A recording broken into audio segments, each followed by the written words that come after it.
So excited. We get to talk about wins today and celebration. I'm celebrating the topic because I love celebrating. And I even have my celebration shirt on. It's glittery. And I didn't even know. This is my least favorite topic of all time, but I'm doing it because I believe in it and I'm trying really hard. It is it's been a journey. But let's, question time. Let's kick it off before we get into it.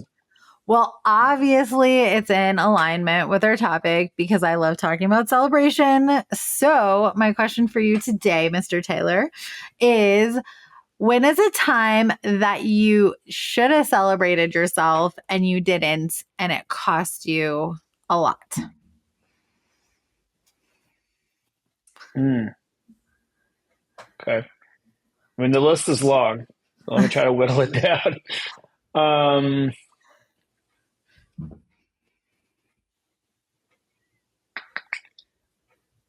I mean, there's been several instances in business, and I think for the sake of this podcast, I'll stay in that lane. But there's been several big milestones that I have accomplished, whether it's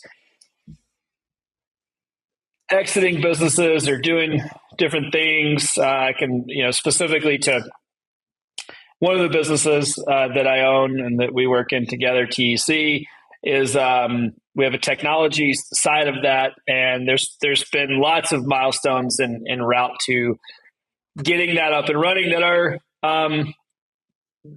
really cool, and that I did not do a good job of celebrating. And what it cost me was a massive impact on the team side. So there's been a few instances where that actually has manifested itself really pretty negatively in the team, to the extent that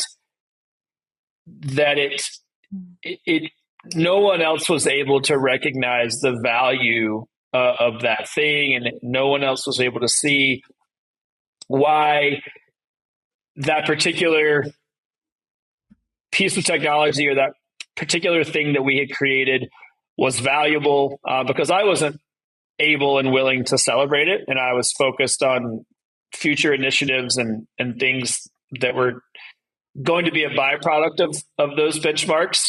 And it really just ultimately created a real lack of cohesion in the team, so much so that in a few particular instances, those people left. We weren't able to we weren't communicating effectively because we didn't recognize the value of what we were doing in that time period. And so it eroded trust. It eroded their trust in me. It eroded my trust in them. And that really is largely, or one of the things that we want to talk about today, is how celebrating your wins is actually a part of your culture. So when you are only focused on massive milestones, big benchmarks, the next big project, the next big client, whatever it is, there's actually a massive impact on how people feel in your organization. It certainly is on the leadership side as well. It's like a massive impact of how we feel as leaders when you're just trying to put your head down and grind it out until the next big thing that you hope can come, so that you can finally feel some relief. And then ultimately it doesn't feel as good as you thought it was going to. And this is we'll break that down. But yeah, no, I recognize now, and truthfully, that's a big part of why I really, I alluded to this when we first got on, but it's a big part of why I try to be better at it, because it's not productive for me, but really it's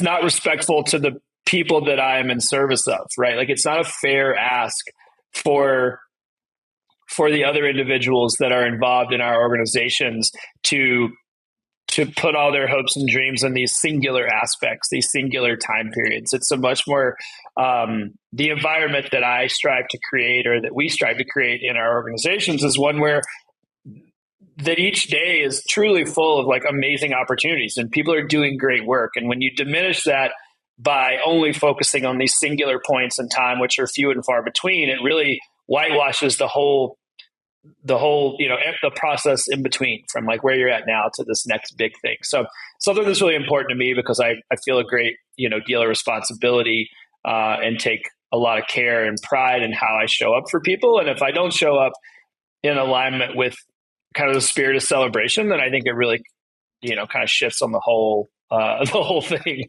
And that's not what I want to do. So thank you for your question. These are getting better. I'm feeling less anxious about about the questions. That means I need to like turn it up, make them harder. No, I'm just kidding. I know I should have said that. No, I think that it does really have an impact. Like celebration and the way that we celebrate, it really does have an impact. And I was super proud of you. I'm going to celebrate you right now because you're the one who wanted to do this topic. So I think in a lot of ways, like we don't know how to celebrate in our culture. I don't think because, depending on where you're from and where you live and all of those things, celebration can look really different to cultures, right? And so when we pull it into an organization, it's really interesting to look at it from that place, right? Like my sons were telling me a couple of days ago, they're like, do you know why we cheers? And I was like, why do we cheers? They're like, it used to be so that you could trust the person and like know that they didn't poison you. And so like it actually, I think, don't quote me on this, but they said it was like, I think from like maybe Germany. Do you know this story? I don't know. I'd always heard that it was, I don't know. There's different versions of that, but yeah. Let's not put too much pressure on your, on your teenager and 11-year-old. You know what? They love history, but they were anyways. I like it was from a culture. I think it was like where you cling the glasses together and like it spills into each other's glasses, and then that you weren't poisoned. And so right. So interesting when you like boil celebration down. It's such an interesting concept because the question becomes, what does celebration look like specific to small wins within our company culture? And how do you choose that? How do you do it with an intention? And how do you make it something that's company wide and not just a policy that leadership says is appropriate? And we've seen this. Actually, we talked to a client about this, a couple of clients about celebration and how that looks like as leaders. Anything that we do, it gets magnified as it goes on into the company, or it gets diminished, right? Like certain things, if we're not intentional with them, they get diminished, or if there's not true buy-in within our culture, they get diminished.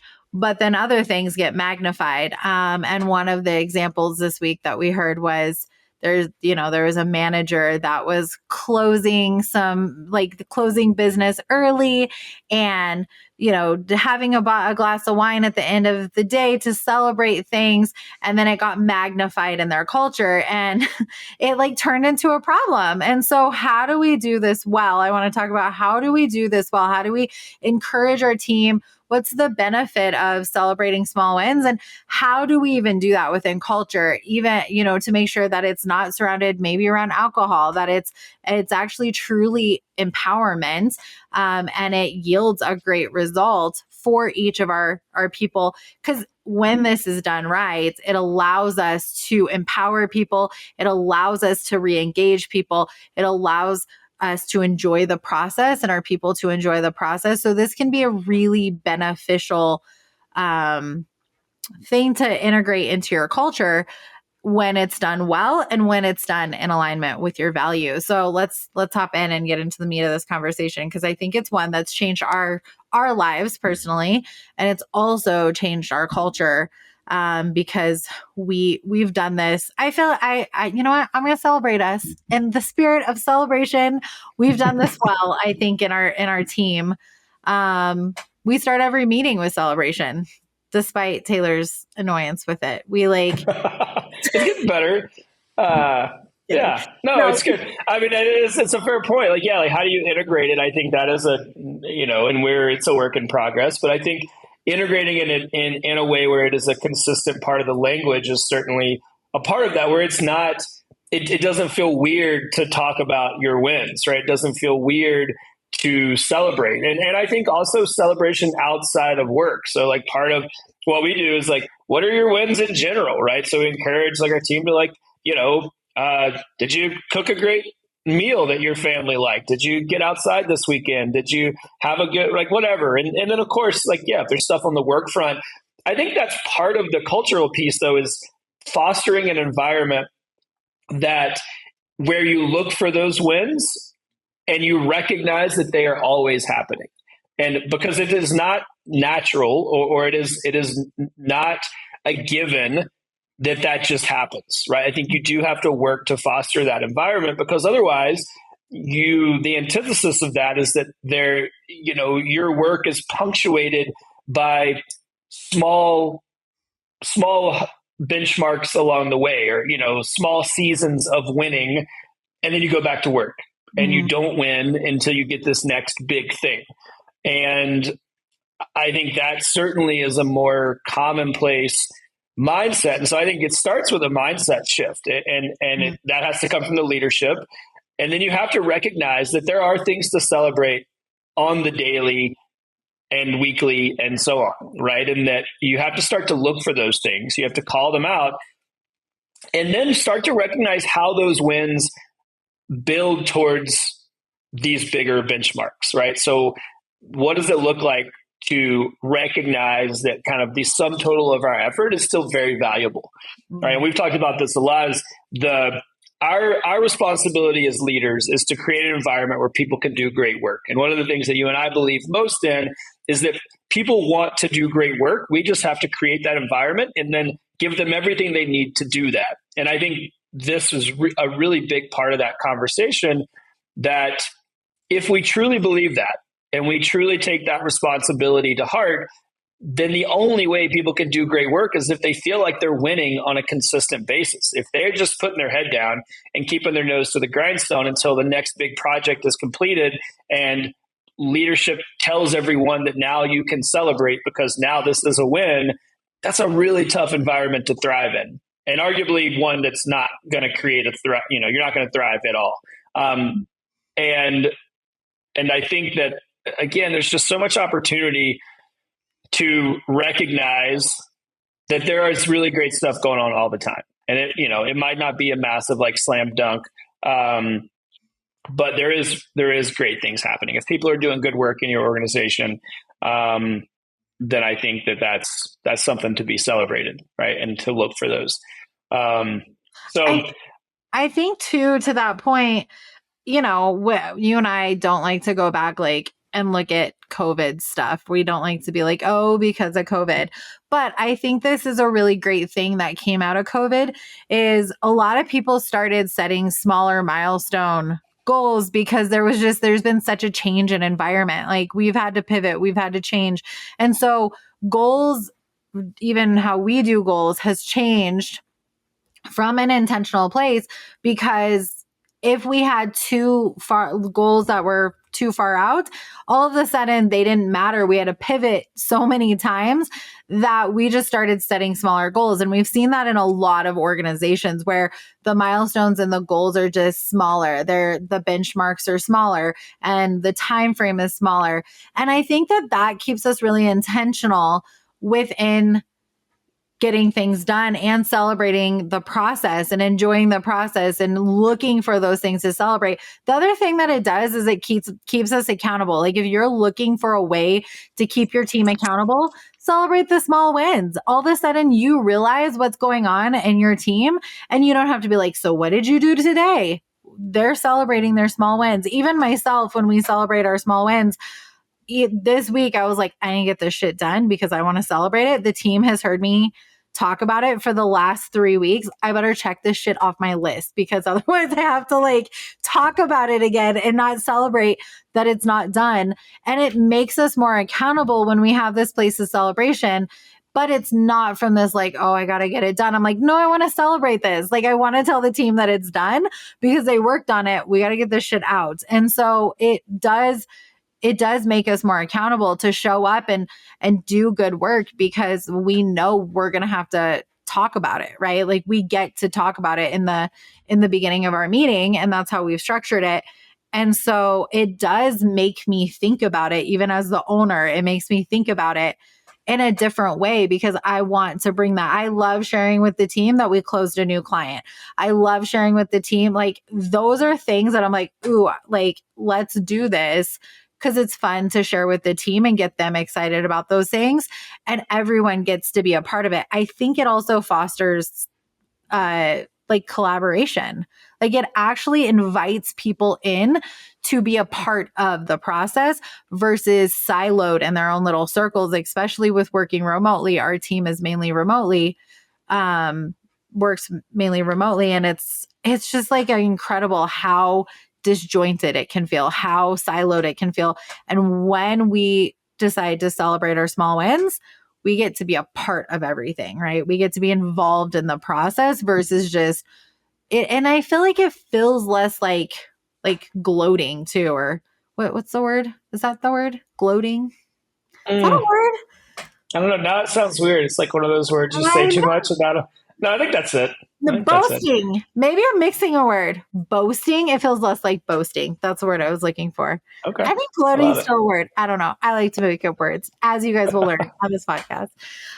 So yeah, I think that there's so many benefits that we found um, within celebrating the small wins and being connected to the process. I think this is by far one of the best things that we've focused on as leaders. Wouldn't you say? Yeah, and I think I'm a big believer in the process, and I that's become something that is we hear a lot about now, and it's kind of become like romanticized, and it's a very sexy thing to talk about, right? Specifically in the entrepreneurial space, it's like love the process, like keep your head down, like do the work in the dark and all this shit. At the end of the day, right? Like what that really means is that the process is all the work between that's required to get to the thing you're trying to get to, right? Like it is the work. It is like the Wednesday in the middle of the week that's like you're 6 months out from the thing that you think is going to happen that you're working towards, or this new, like it's all the stuff in between. And it is the majority of what we do. And again, like if we recognize that people can and want to do great work, the process is what we need to celebrate, because that's where people are spending most of their time, ourselves included as leaders. Like it's all process, right? It's the shit that nobody cares to do for longer than anybody cares to do it that ultimately equals the thing that you want, right? And so you have to find joy in that. You have to recognize that there are wins in it. Otherwise, like it's still fun, right? And you and I talk about that all the time. Like if you're not having fun, it kind of the net outcome of it isn't something that you find joy in. Then I mean, what's the point? So I think that connection to the process and really recognizing that is something to be celebrated.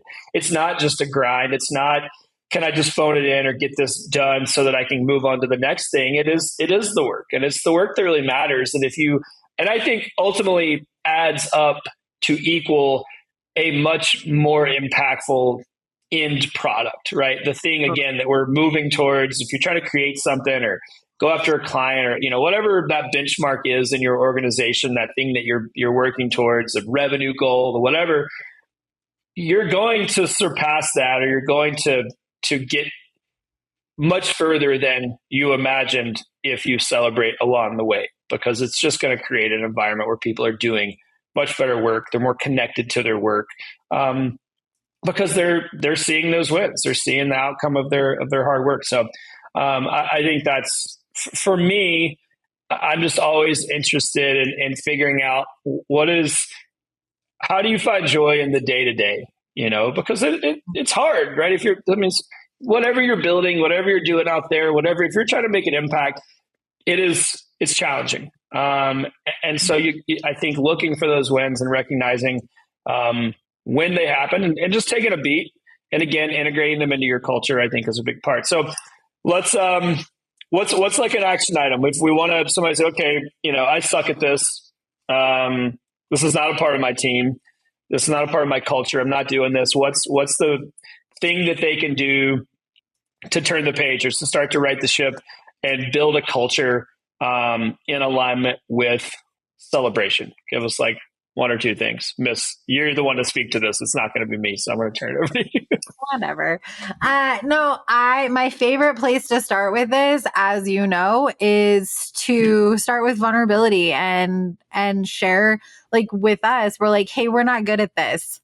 As much as I talk a big game about loving celebration, I'm typically not great at it either. Like, when there's actually something vulnerable to celebrate, I'm super weird about it. I've pushed myself to be better because I do know the results of it and what it costs us if we don't do it.